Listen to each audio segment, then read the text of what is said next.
behind this hose, you can see where the back of this housing is cracked and it's starting to leak, and there's fluid going all down the front of the water pump onto the crank pulley.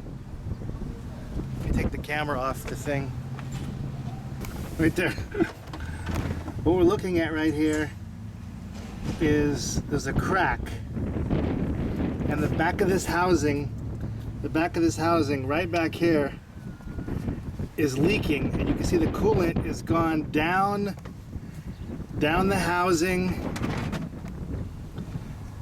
and down the water pump, and now it's in the pockets down here. And what's happening is, you see GM, this is GM's fix. This is the iteration. It's got a gusset right here, and they've got a gusset on the top up here. You can see right here where my finger is, they've put that gusset, and that's designed so this thing doesn't torque, but there's still cracking in the back. So follow along as I remove this and replace it with an aluminum version that will never leak.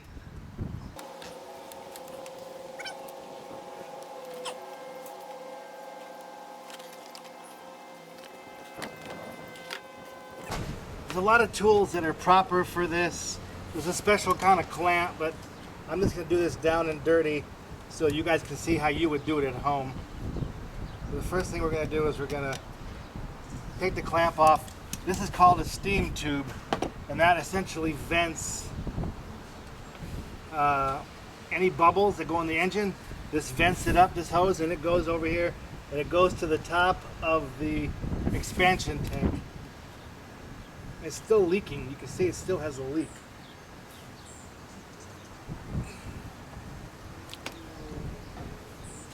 See the little steam? You can see this thing is still under pressure. I'm going to put this back on. I'm going to suck out a little bit of coolant.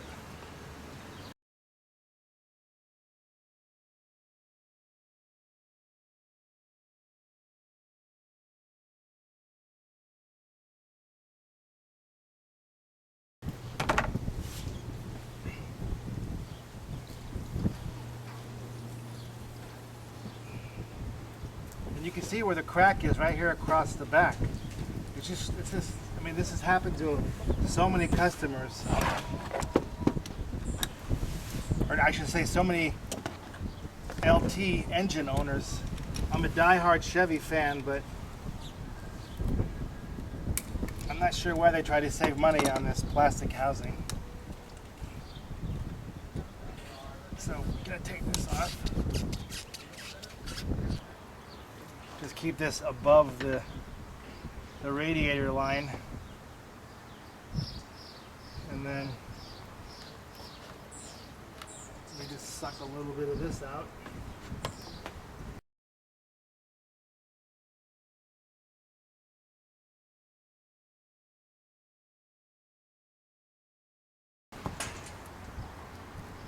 We give you an O-ring, so you don't need to use this anymore. So this is going to stay with the old cracked housing. We're also going to replace this entire thermostat. You can use the same thermostat, but what we're going to do is we're going to put in a high flow thermostat in there with the billet housing. And then all we're going to do is just drop this piece right back in, just like we took the factory one out.